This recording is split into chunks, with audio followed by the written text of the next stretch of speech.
Welcome to STV. నా పేరు శ్రావ్య. Bulletin updates చూద్దాం.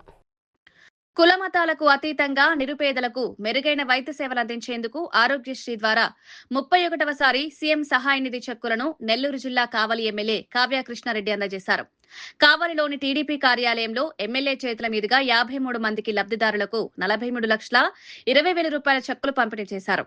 సీఎం నారా చంద్రబాబు ఆశీస్సులతో కావలి అభివృద్ధి పదంలో దూసుకుపోతోందని, వర్గాల ప్రజలు సంతోషంగా ఉన్నారని ఎమ్మెల్యే కావ్య కృష్ణారెడ్డి చెప్తున్నారు. పనిలో పనిగా వైసీపీ ప్రజల్లో విశ్వాసం కోల్పోతోందని చెప్తూ కలియుగ దైవం నెయ్యి కల్తీ అంశంపై వైసీపీని ప్రజలు ప్రశ్నించాలని, దేవాలయాల్లో రాజకీయాలు చేయడం దురదృష్టకరమన్నారు. కాబట్టి వీరి యొక్క పరిపాలన విధి విధానంలో ప్రజలందరూ కూడా సుఖంగా ఉన్నారు. కాబట్టి దీన్ని డిస్టర్బ్ చేయాలనే ఉద్దేశంతో ఈరోజు వాళ్ళకి చెప్పుకోవడానికి ఏ ఒక్క సమస్య లేక, ఏ సమస్య కూడా ప్రజల దృష్టికి పోయినా కూడా ప్రజల్లో విశ్వాసాన్ని కోల్పోతున్నటువంటి తరుణంలో ఈరోజు ఆఖరికి దేవుళ్ళను కూడా వదలనటువంటి పరిస్థితి ఈరోజు ప్రతిపక్ష పార్టీ పోషిస్తుంది. ప్రజలు ఎవరు చేదరించుకుంటున్నారు. ప్రజల దగ్గరికి ఏ ఒక్కరి దగ్గర కూడా మాకు ఈ పరిపాలన బాగుంది, పరిపాలన మాకు న్యాయం జరుగుతుంది అని ప్రజలందరూ కూడా అంటున్నారు.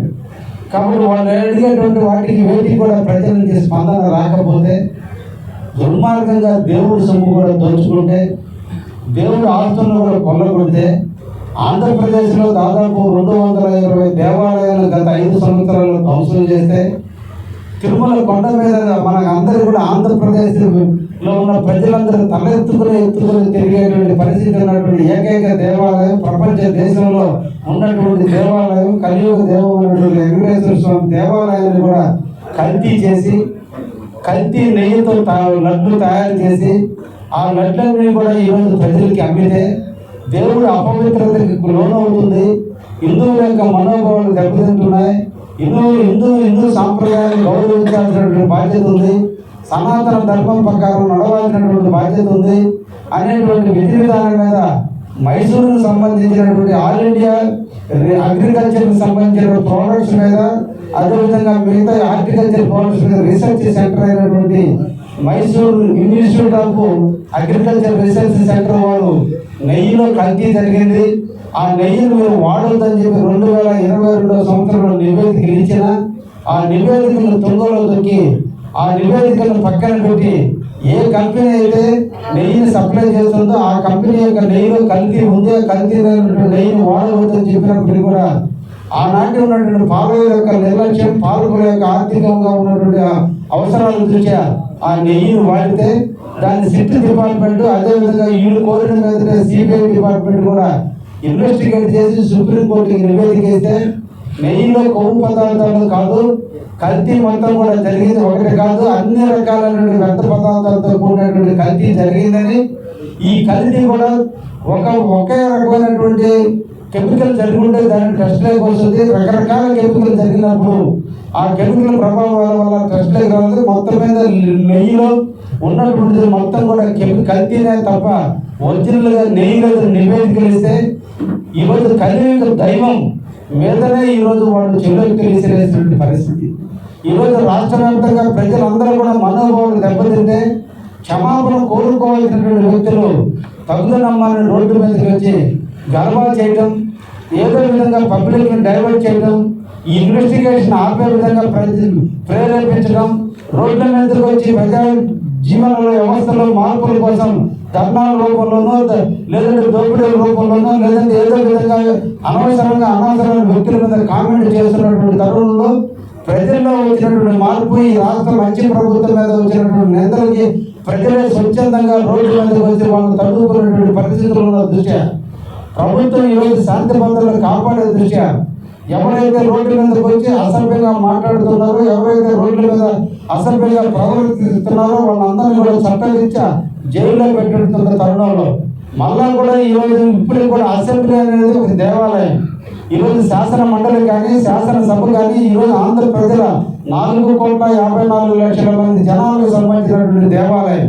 మనకున్నటువంటి శాసనాలు తీసుకున్నటువంటి ఒక దేవాలయంలో అపవిత్రంగా ఈరోజు దేవుడు బొమ్మలను కూడా తీసుకొచ్చి ప్రజలను తప్పుదారి పట్టించే విధంగా ఒక దొంగతనం చేసిన వ్యక్తి దొంగ దొంగ దొంగని అరిసి ఈరోజు ప్రభుత్వం మీద నిందలు పాలేయడం ఎంతవరకు సభ చేసామో మన అందరూ కూడా ఆలోచించాలి. ఈ రోజున మన ఆంధ్రప్రదేశ్ ముఖ్యంగా తిరుపతి దేవస్థానం అనేది మనందరికీ కూడా తలమానిగా ఉన్నటువంటి దేవాలయం. ఈరోజు ప్రపంచం అంతా కూడా మన భారతదేశాన్ని మన కలియుగ వెంకటేశ్వర స్వామిని కీర్తిస్తున్న తరుణంలో ఆంధ్రప్రదేశ్ పొరుగు ప్రతిష్టలకు సంబంధించిన ఐటమ్గా ఉంటే దీన్ని ప్రభుత్వం ఎంత గోప్యంగా ఉంచి ఇన్వెస్టిగేషన్ జరిపి ప్రజలకు వాస్తవాలు తెలిసి కోర్టు ద్వారా శిక్షలు పడేటట్టు చేస్తున్న తరుణంలో దీన్ని డైవర్ట్ చేయడానికి ఈరోజు రోడ్డుకి తిరుమల దేవస్థానం ప్రతిష్టనే భంగం కలిగిస్తున్నటువంటి వైఎస్ఆర్సీపీ పార్టీని ప్రజలందరూ కూడా ఈ రోజు విమర్శిస్తున్నారు. ప్రజలందరూ కూడా ఏసరించుకుంటున్నప్పుడు కూడా వాళ్ళు ఇప్పుడు కూడా దాన్ని క్షమాపణ చెప్పి ప్రజలందరూ కూడా క్షమాపణ చెప్పి ఆ వెంకటేశ్వర స్వామికి క్షమాపణ చెప్పి నెయ్యిలో అవినీతి జరిగింది వాస్తవం చెప్పినటువంటి విషయాలన్నింటినీ కూడా తెలుసుకొని కూడా ఈరోజు కావాలని తప్పుదారి పట్టిస్తున్నటువంటి విషయాన్ని ప్రజలందరూ కూడా తెలుసుకోవాలని సందర్భంగా ప్రజానికానికి కూడా కావాలని ప్రజానికాన్ని కూడా తెలియజేస్తూ వైసీపీ నాయకులు మీ దృష్టికి తీసుకొచ్చిన వైసీపీ నాయకులు మీ దృష్టిలో పెడితే తిరుమల దేవస్థానం కూడా ఈ రోజు మీరు లడ్డులో జరిగిన కల్తీ మీద మీ సమాధానం ఏందని గ్రహించి అందరిని అడిగి వాళ్ళలో బుద్ధి వచ్చేటట్టుగా ప్రవర్తన మారేటట్టుగా మనందరం కూడా చేయాలి. అందుకనే ఈ సందర్భంగా కావలి ప్రజానికానికి తెలుగుదేశం బీజేపీ జనసేన నాయకులకు కూడా చెప్తున్నాం.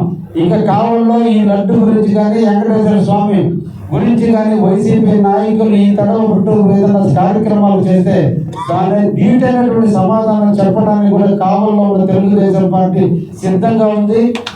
ఎట్టి పరిస్థితుల్లో సహించే ప్రసక్తే లేదనే విషయాన్ని కూడా వైఎస్ఆర్సీపీ వాళ్ళకి హెచ్చరిస్తూ ప్రజలను చైతన్యపరచుకోండి, ప్రజలకి సమస్యలు ఉంటే తెలియజేయండి, అవసరమంటే మా దృష్టికి తీసుకురండి, కావాలని అభివృద్ధి చేసుకున్నామే తప్ప మీరు మీటింగ్లు పెట్టి అంగు ఆర్పాటాలు ధర్నాలు చేస్తే సహించే ప్రసక్తే లేదని ఈ కావలి ప్రశాంతతకు మారుపేరుగా ఉండేటువంటి కావల్లో మీరు లేనిపోని వ్యక్తులను బయట వ్యక్తులను ఇక్కడ తీసుకొచ్చి వాళ్ళ చేత లేనిపోని నిందలేసే విధంగా మీరు ఉపన్యాసాలు ఇచ్చడం జరిగితే దానికి మీదైనటువంటి సమాధానం తెలుగుదేశం పార్టీ బీజేపీ జనసేన నుంచి ఉంటాయని కూడా తెలియజేస్తూ ఇప్పటికైనా బుద్ధి తెచ్చుకుని ప్రసన్న కలిగి దైవమైనటువంటి వెంకటేశ్వర స్వామి చేసినటువంటి పాపం ఈరోజు మీ రోజా మీ జోగి రమేష్ గారు చెప్పారు దేవుడితో పెట్టుకున్నాం లాస్ట్ మన జీవితాలు ఏమవుతున్నాయని మీ వాళ్ళే చెప్పినటువంటి పరిస్థితుల్లో ఇంకా కూడా అర్థం చేసుకోకుండా కావాలని ప్రజలకు తప్పుదారి పట్టించడానికి పద్ధతి కాదనే విషయాన్ని కూడా వైఎస్ఆర్సీపీకి తెలియజేస్తూ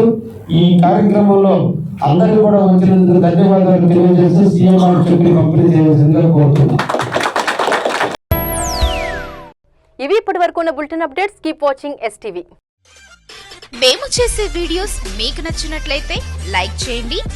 అలాగే మరిన్ని ఇంట్రెస్టింగ్ అప్డేట్స్ కోసం మా STV తెలుగు ఛానల్ ని సబ్స్క్రైబ్ చేసుకోండి.